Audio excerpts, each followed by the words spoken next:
विद्यार्थी मित्रों, हूँ नेहा राठोड स्वागत करूँ छूँ आप सौનું आ विडियोमां। ધોરણ 12 अर्थशास्त्र આપણે ભાગ 1 માં ચેપ્ટર પહેલું અર્થશાસ્ત્રમાં આલેખની અંદર આકૃતિ અને આલેખનો અર્થ, મહત્વ અને તેમાં દોરતી વખતે ધ્યાનમાં રાખવામાં આવતી બાબતો વિશે જોઈ ગયા. આકૃતિના પ્રકારોની એક ઝલક પણ જોઈ. આજે આપણે એને વિગતવાર જોઈશું. થોડી નજર મારીએ આકૃતિના પ્રકારોની અંદર. કેટલા પ્રકાર હતા? ચિત્રાકૃતિ, છૂટાછવાયા બિંદુઓ અથવા વિકિરણ દર્શાવતી આકૃતિ, સમય આધારિત અથવા અન્ય પરિબળ આધારિત રેખા આકૃતિ, વર્તુળ આકૃતિ, સ્તંભ આકૃતિ અને વૃત્તાંશ આકૃતિ. તો હવે આપણે જોઈશું સમય આધારિત રેખા આકૃતિ. બરોબર, તો શરૂ કરીએ. સામાન્ય રીતે રેખા આકૃતિ બે ચલ વચ્ચેના સંબંધની રેખા અને ઢાળ દર્શાવે છે. શું દર્શાવે છે રેખા આકૃતિ? બે ચલ વચ્ચેના સંબંધની ઢાળ. બે ચલ એ બંને ચલ વચ્ચેની શું દર્શાવે છે? રેખા અને તેનો ઢાળ દર્શાવે છે. જેમ કે તમે ધોરણ 11ની અંદર માંગ રેખા અને પુરવઠા રેખા વિશે ભણી ચૂક્યા છો. આપણે એક ઝલક જોઈએ તેની કે માંગ રેખાની અંદર તમે જોયું હતું કે માંગ અને કિંમત.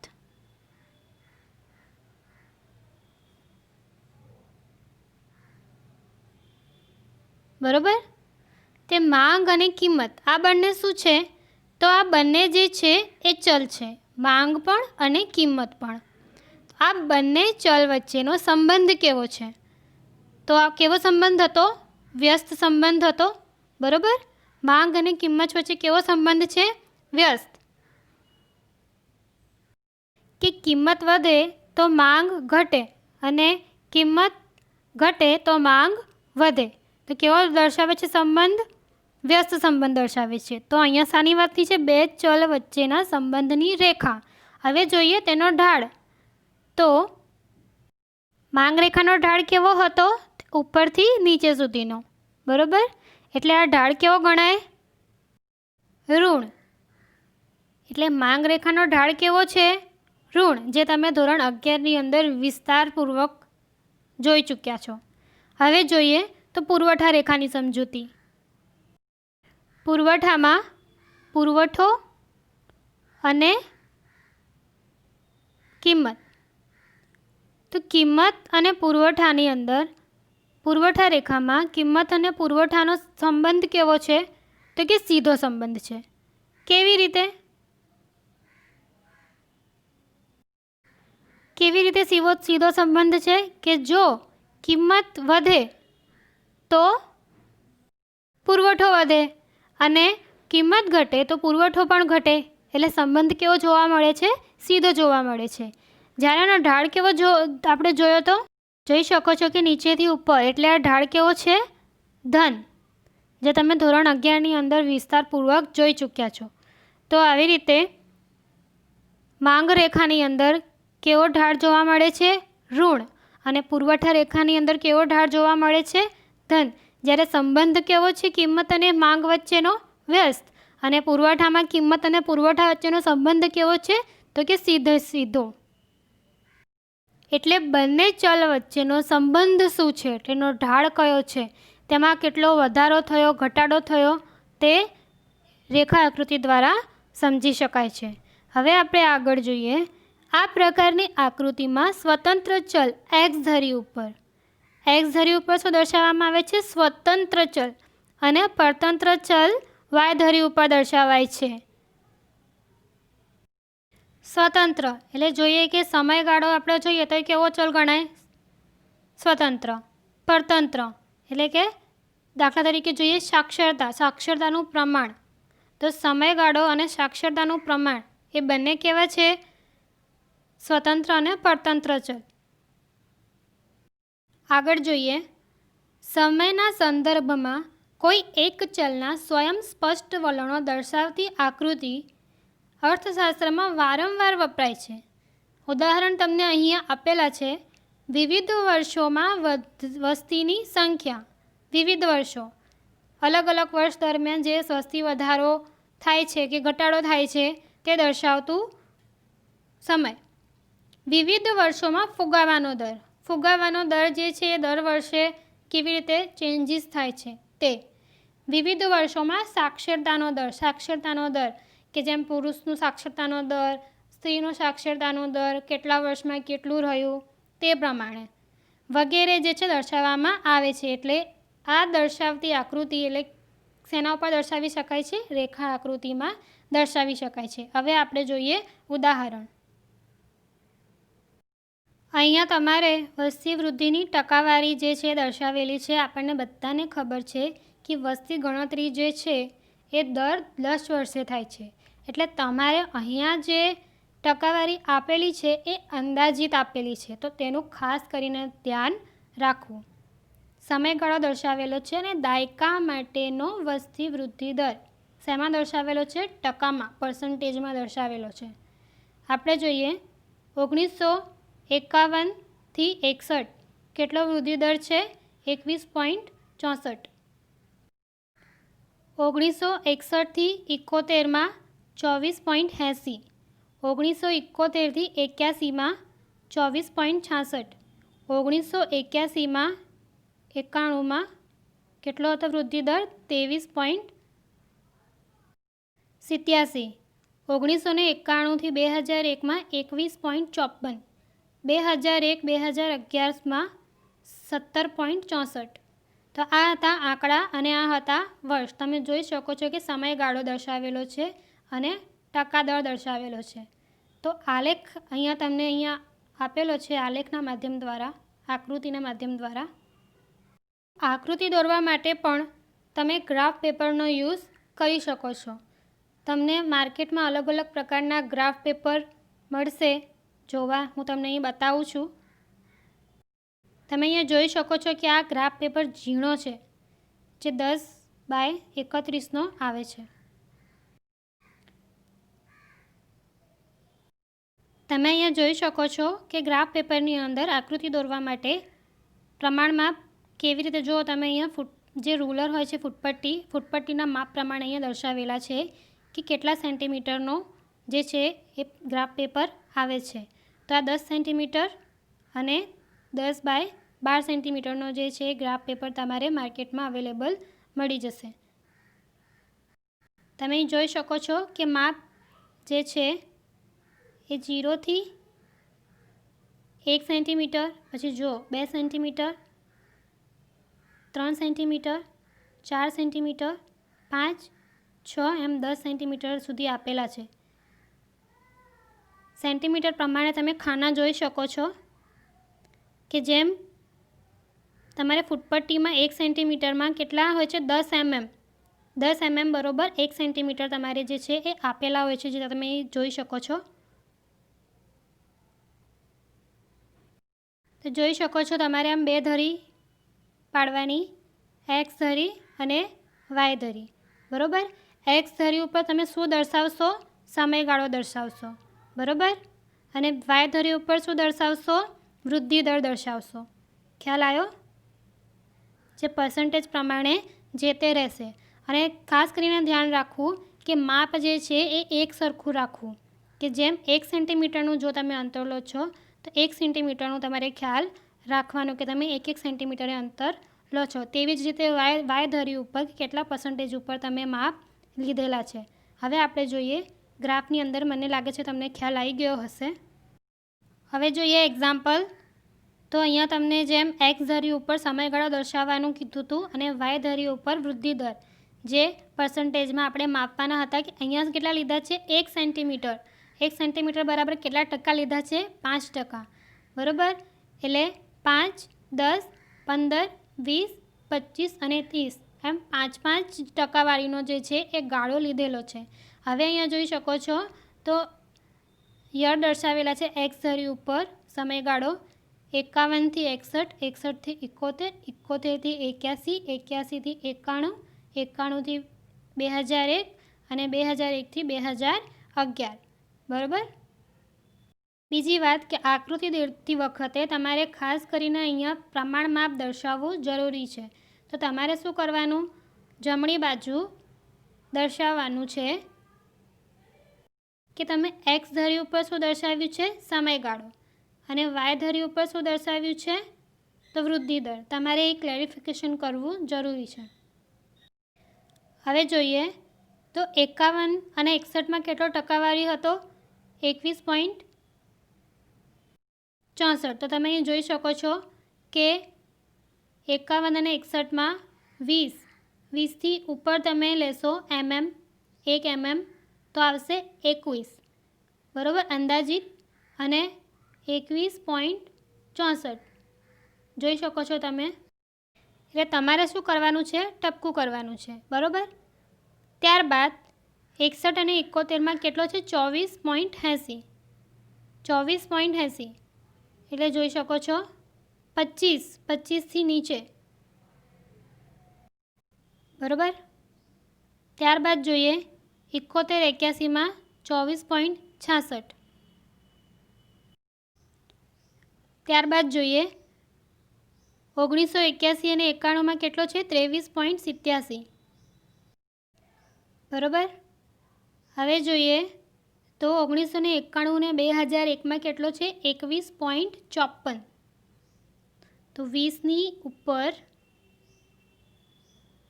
એટલે 21.54, બરાબર. ત્યારબાદ 2001 અને 11માં કેટલો છે, 17.64. 2001 અને 11માં 17 એટલે 15ની ઉપર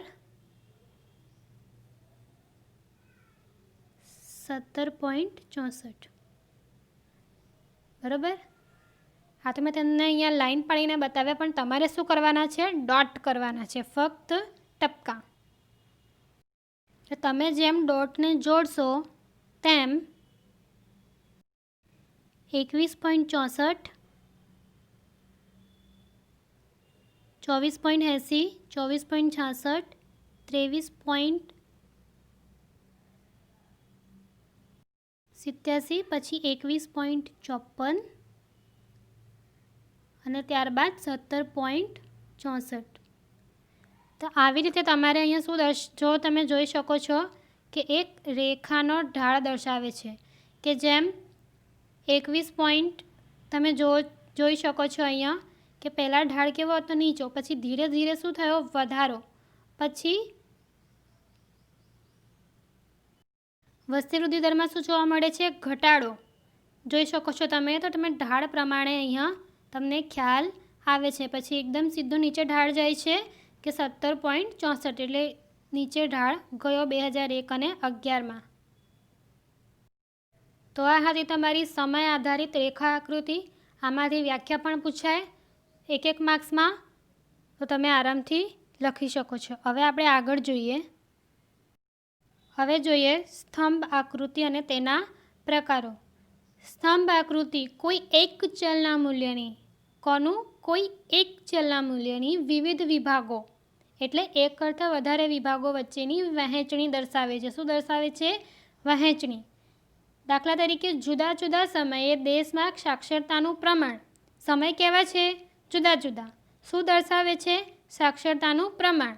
ખ્યાલ આવે છે. જેમ વિભાગોમાં જોઈએ, કાં તો સ્ત્રીઓ અને પુરુષો કોઈ એક સમયે સાક્ષરતાનું પ્રમાણ, જેમ કે 2001ની અંદર સ્ત્રી અને પુરુષ એમ 2 વિભાગો છે, તો સ્ત્રીનું પ્રમાણ કેટલું અને પુરુષનું પ્રમાણ કેટલું. જો બંનેનું દર્શાવવું હોય તો વિભાગો અલગ અલગ થયા, બરાબર, સ્ત્રીનું અને પુરુષનું. તેવી રીતે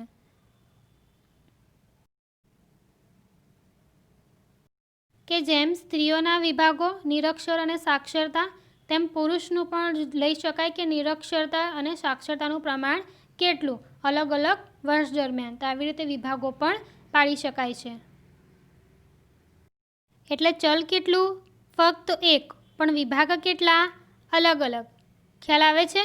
હવે આગળ આવી આકૃતિ ઊભા કે આડા સ્તંભો દોરીને દર્શાવાય છે.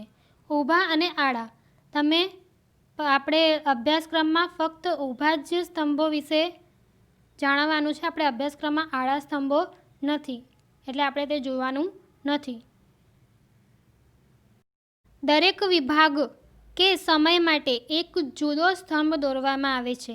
તે સ્તંભની ઊંચાઈ એટલે કે લંબાઈ તે વિભાગ સમય માટે ચલનું મૂલ્ય દર્શાવે છે. એક જુદો સ્તંભ, જેમ જોઈએ કે સ્ત્રીનું નિરક્ષરતાનું પ્રમાણ તો તેના માટે અલગ સ્તંભ અને પુરુષનું નિરક્ષરતાનું પ્રમાણ તો તેના માટે અલગ સ્તંભ. એવી રીતે અલગ અલગ વિભાગો દ્વારા દર્શાવવામાં આવે છે. આમ સ્તંભોની ઊંચાઈ કે લંબાઈ દ્વારા ચલના મૂલ્યની વિવિધ વિભાગો કે સમયગાળા વચ્ચે સરખામણી થઈ શકે છે. શું થઈ શકે છે? સરખામણી. તમે તુલના કરી શકો છો વિભાગો અને સમયગાળા વચ્ચે કે 2001માં સીનું પ્રમાણ કેટલું હતું, 2002માં સીનું પ્રમાણ કેટલું વધ્યું કે ઘટ્યું. તમે શું કરી શકો છો? તેની તુલના કરી શકો છો. તેવી જ રીતે પુરુષમાં પણ તમે 2001 કે 2002 કે 2005માં પુરુષનું સાક્ષરતાનું પ્રમાણ અને નિરક્ષરતાનું પ્રમાણ કેટલું વધ્યું અને ઘટ્યું, એવી રીતે તુલના કરવામાં સરળતા રહે છે.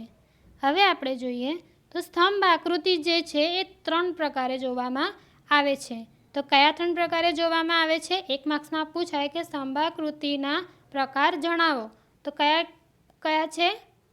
પહેલું સાદી સ્તંભ આકૃતિ, બીજું પાસ પાસેની સ્તંભ આકૃતિ અને ત્રીજું વિભાજિત સ્તંભ આકૃતિ. હવે આપણે આ 3 આકૃતિ વિશે વિગતવાર જોવાનું છે.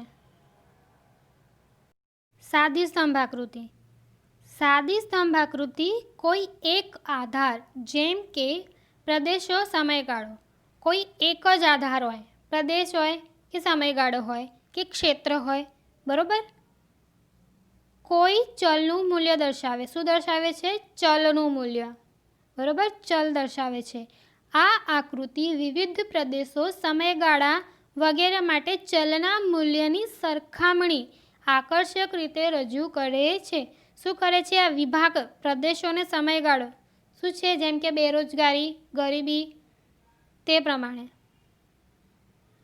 એટલે કયા ક્ષેત્રમાં બેરોજગારીનું પ્રમાણ કેટલું રહ્યું તે દર્શાવે. અલગ અલગ ક્ષેત્રમાં અલગ અલગ રીતે, જેમ કે ગરીબી, કયા ક્ષેત્રમાં કયા વર્ષમાં કેટલી ગરીબીનું પ્રમાણ રહ્યું. એવી રીતે શું કરવામાં આવે છે? સમયગાળા સાથે ગરીબી અને બેરોજગારીની તુલના કરવામાં આવે, કમ્પેરિઝન જોવા મળે. ઉદાહરણ દ્વારા આપણે સમજીએ. કોઈ, અહીંયા ઉદાહરણ આપેલું છે, કોઈ એક દુકાનમાં દર 2 મહિનામાં ચોકલેટ બોક્સનું વેચાણ કરેલું છે, તેની માહિતી અહીંયા દર્શાવેલી છે. પણ તમારે બાબતનું ખ્યાલ રાખવું કે અહીંયા જે માહિતી આપેલી છે એ ફક્ત કાલ્પનિક છે, અંદાજિત આપેલી છે. તેને કોઈપણ પ્રકારની સંસ્થામાંથી કે પ્રોપર દુકાનમાંથી માહિતી ભેગી કરેલી નથી. ફક્ત આપણે અહીંયા આકૃતિ સમજવા માટેનું ઉદાહરણ છે. તો અહીંયા તમને શું દર્શાવેલું છે? મહિના અને બીજું વેચાણ. વેચાણ જે છે એ એકમમાં દર્શાવેલા છે. હવે આપણે જોઈએ અહીંયા મહિના. જાન્યુઆરી ફેબ્રુઆરીમાં કેટલું છે વેચાણ? 35. માર્ચ અને એપ્રિલમાં કેટલું આપેલું છે? 60. મે જૂનમાં કેટલું આપેલું છે? 65. જૂન ઓગસ્ટમાં 40.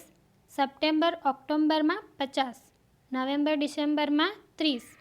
બરાબર. તો જેમ આપણે અગાઉ પણ જોઈ ગયા કે કેટલી ધરી બતાવવાની છે?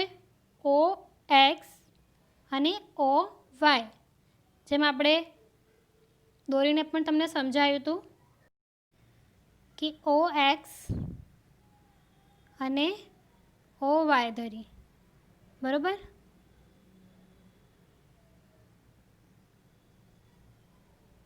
ત્યારબાદ તમારે X ધરી ઉપર શું દર્શાવવાનું છે? મહિના, જે અહીંયા તમને દર્શાવેલા છે. જાન્યુઆરી, માર્ચ, એપ્રિલ, મે, જૂન, જુલાઈ, ઓગસ્ટ.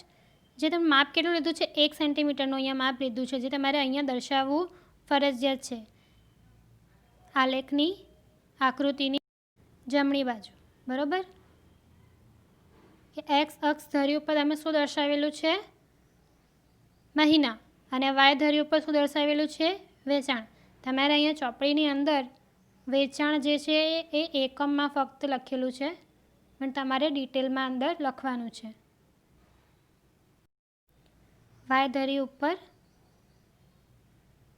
વેચાણ, બરાબર, જોઈ શકો છો અહીંયા. હવે તમારે માપ લેવાનું છે કે અહીંયા તમે એક્સ અક્ષ ઉપર માપ લીધું છે. જાન્યુઆરી ફેબ્રુઆરીનું સ્તંભ દર્શાવવા માટે 1 સેન્ટીમીટરનો ગેપ રાખેલો છે કે 1 સેન્ટીમીટરની જગ્યા રાખ્યા બાદ 1 સેન્ટીમીટર સ્તંભની દોરવા માટેની જગ્યા રાખેલી છે, જોઈ શકો છો અહીંયા. અને ત્યારબાદ પાછું 1 સેન્ટીમીટરનું અંતર રાખીને 1 સેન્ટીમીટર માટેનો સ્તંભની જગ્યા રાખેલી છે. એટલે 1 સેન્ટીમીટરનું સુધી લીધેલું છે, અંતર લીધેલું છે. તમારે આ બાબતનું ખાસ કરીને ધ્યાન રાખવાનું છે. જેમ તમે વાય ઉપર માપ લો છો, અહીંયા 1 સેન્ટીમીટર એટલે તમે કેટલા લીધા છે? 10 એકમ, બરાબર. તો તમારે જમણી બાજુ અહીંયા લખવું જરૂરી છે કે વાય અક્ષ ઉપર 1 સેન્ટીમીટર બરાબર 10 એકમ વેચાણનું માપ લીધેલું છે. ખ્યાલ આવ્યો?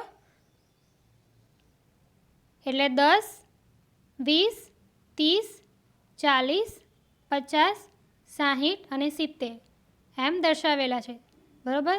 સૌથી ઓછી સંખ્યા કેટલી છે? 30 અને સૌથી વધુ કેટલી છે? 65. એટલે તમારે શરૂઆત ક્યાંથી કરવાની? જે સૌથી નાની હોય ત્યાંથી અંદાજિત લેવાની છે.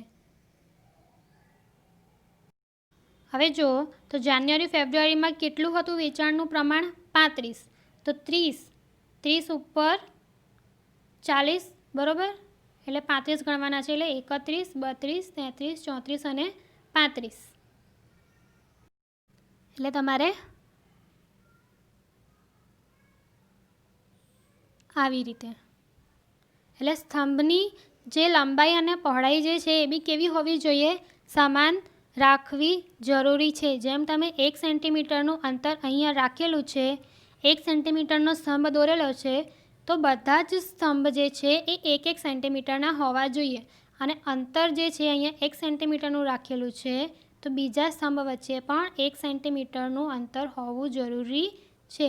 નાની નાની બાબતો જે છે તમારે ધ્યાન રાખવી ખૂબ જ જરૂરી છે. હવે જોઈએ બીજું. માર્ચ અને એપ્રિલની અંદર કેટલું છે એકમનું પ્રમાણ? 60. એટલે 60 જે છે તમને દર્શાવેલા છે, જોઈ શકો છો.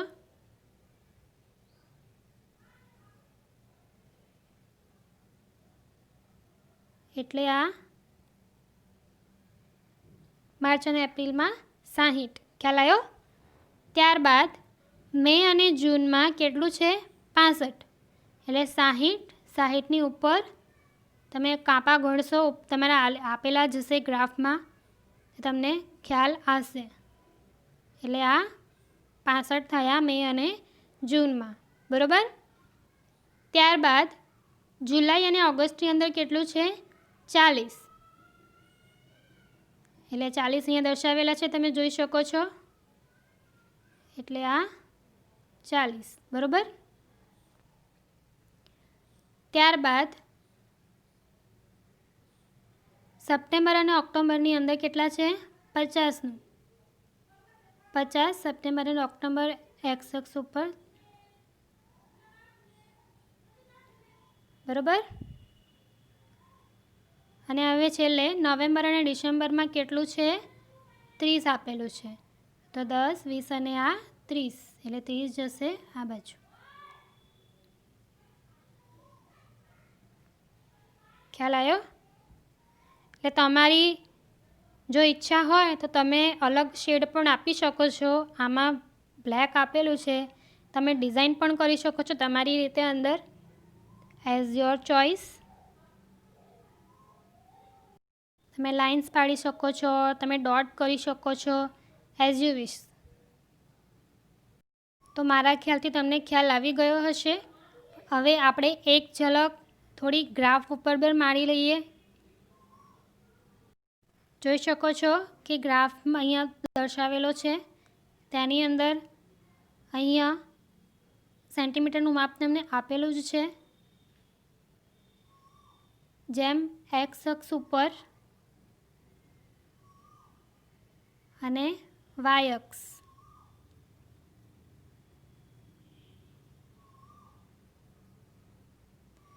તો એક્સ અક્ષ ઉપર શું દર્શાવ્યું હતું આપણે? અહીંયા વર્ષ દર્શાવ્યા હતા, બરોબર. મહિનાના નામ દર્શાવ્યા હતા. શું દર્શાવ્યા હતા? મહિનાના નામ. અને વાય ઉપર શું દર્શાવ્યા હતા? વેચાણનું પ્રમાણ એકમમાં જે દર્શાવેલું હતું તે. અહીં હું તમને ડિટેલમાં નહીં બતાવું, ફક્ત એક ઝલક બતાવીશ કે તમારે કેવી રીતે તમે એને એક્સપ્લેન કરી શકો છો. ત્યારબાદ તમારે શું કરવાનું છે? ઉગમ બિંદુ, બરાબર. ઉગમ બિંદુથી શરૂઆત કરવાની અને માપ લેવાનું છે કે અહીંયા તમે જોઈ શકો છો કે 1 થી 2 એટલે કેટલા સેન્ટીમીટરનું માપ થશે? 1 સેન્ટીમીટર. 2 થી 3 એટલે 1નું અંતર થયું.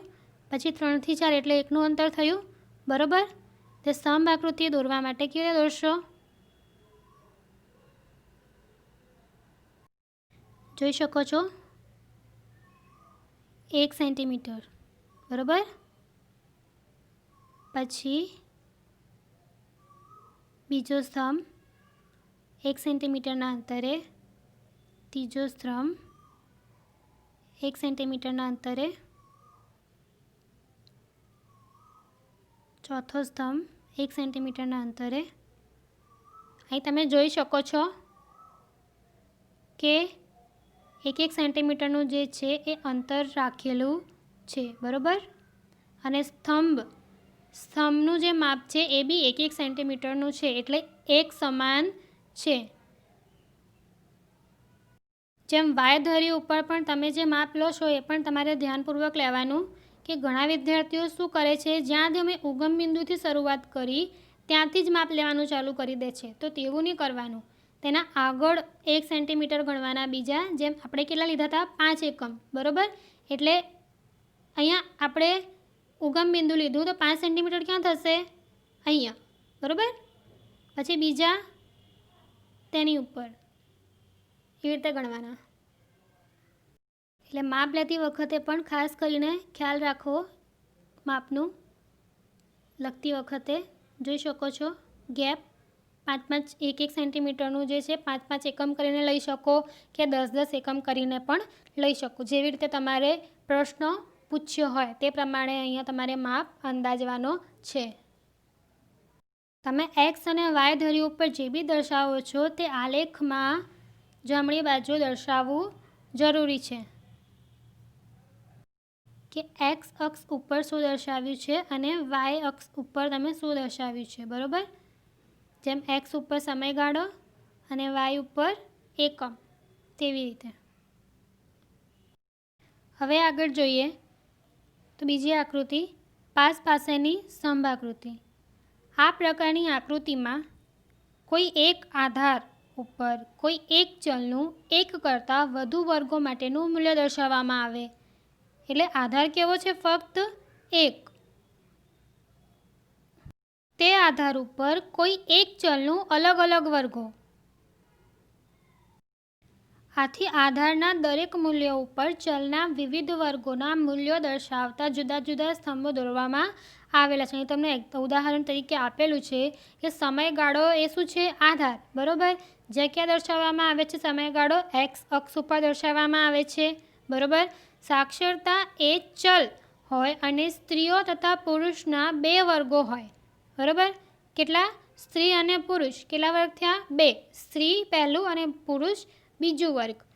તો વિવિધ સમયગાળા દરમિયાન એટલે 2001, 2002, 2003 તેવી રીતે સ્ત્રીઓ અને પુરુષોમાં સાક્ષરતાનું પ્રમાણ જોવા માટે આવી આકૃતિ દોરાય છે કે સ્ત્રીઓ અને પુરુષ બેનું પ્રમાણ એકસાથે એક જ વર્ષમાં કેવી રીતે દર્શાવી શકાય કે 2002માં સ્ત્રીનું અને પુરુષનું બંનેનું પ્રમાણ કેટલું હતું, બરાબર.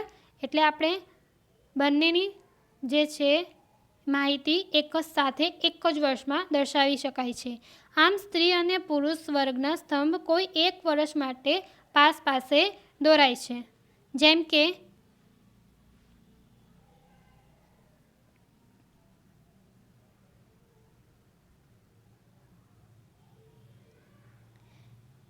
एक्स અને વાય, બરાબર?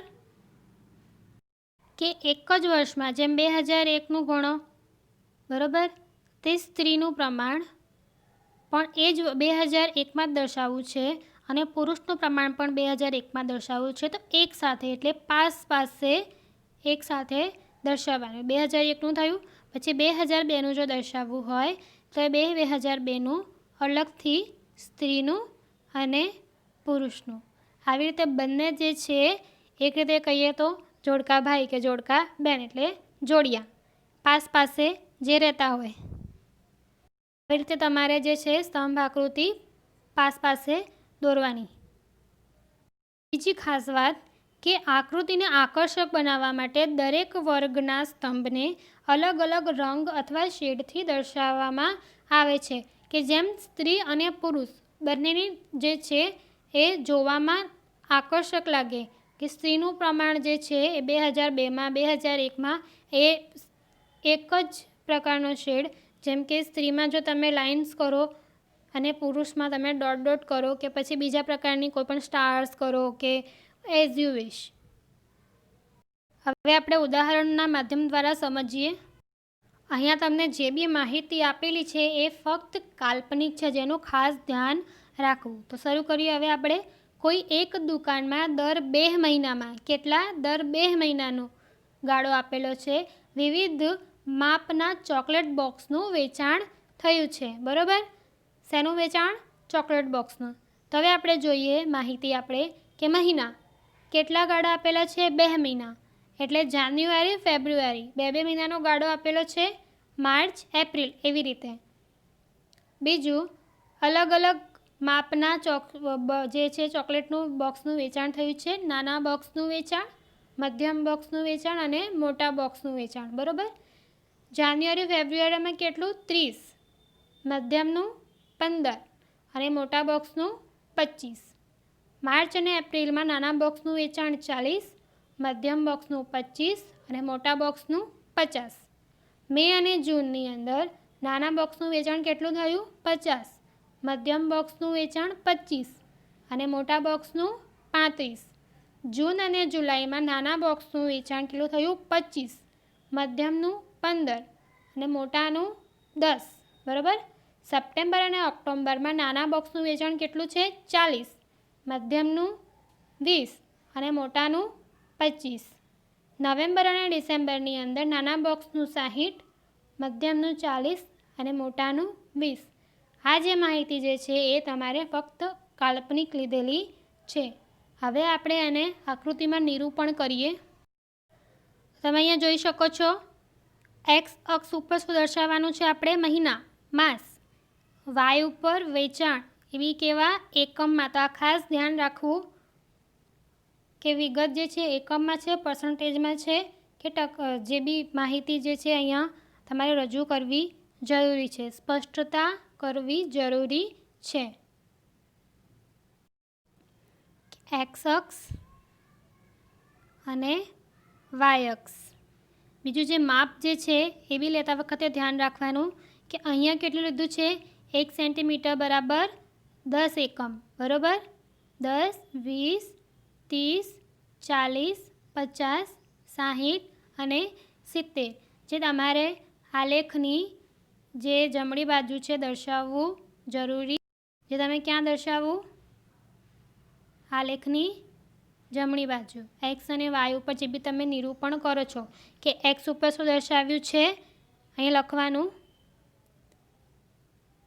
એક્સ અક્ષ બરોબર માસ અને વાય અક્ષ બરોબર 1 સેન્ટીમીટર બરોબર 10 એકમ, બરાબર? કે જોઈ શકો છો કે જાન્યુઆરી ફેબ્રુઆરીની અંદર નાના બોક્સનું 30, મધ્યમનું 15 અને મોટાનું 25. એટલે 30, 15 અને 25 એટલે 30, 10, 20 અને 30.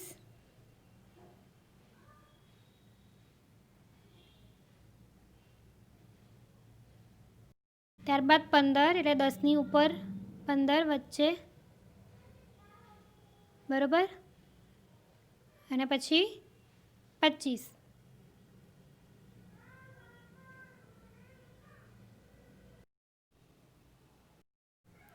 અને 25, બરાબર. ત્યારબાદ મોટાનું 40, જો જોઈ શકો છો 40, મધ્યમનું 25 એટલે 20ની 21, 22, 23, 24, 25 એવી રીતે.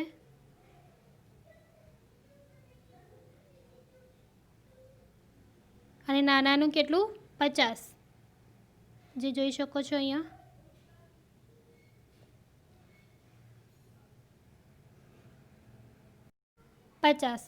ત્યારબાદ મે અને જૂનની અંદર મોટા બોક્સનું વેચાણ 50, મધ્યમનું 25, 20, 20ની ઉપર 25,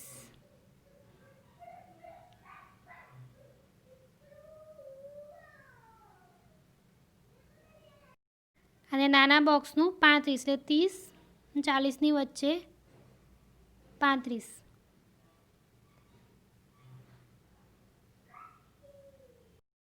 બરાબર. ત્યારબાદ જુલાઈ અને ઓગસ્ટની અંદર મોટા બોક્સનું 25 એટલે 20ની ઉપર 25,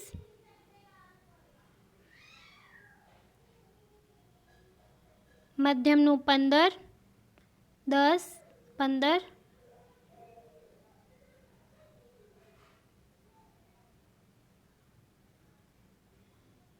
અને નાનાનું 10.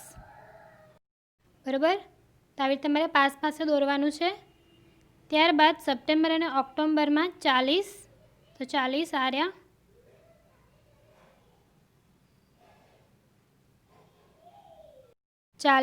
મધ્યમનું 20 અને નાના બોક્સનું 25. બરાબર. ત્યારબાદ નવેમ્બર અને ડિસેમ્બરની અંદર મોટા બોક્સનું 60,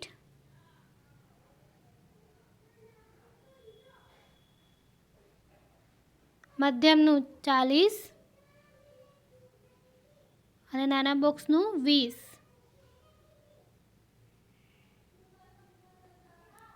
બરાબર.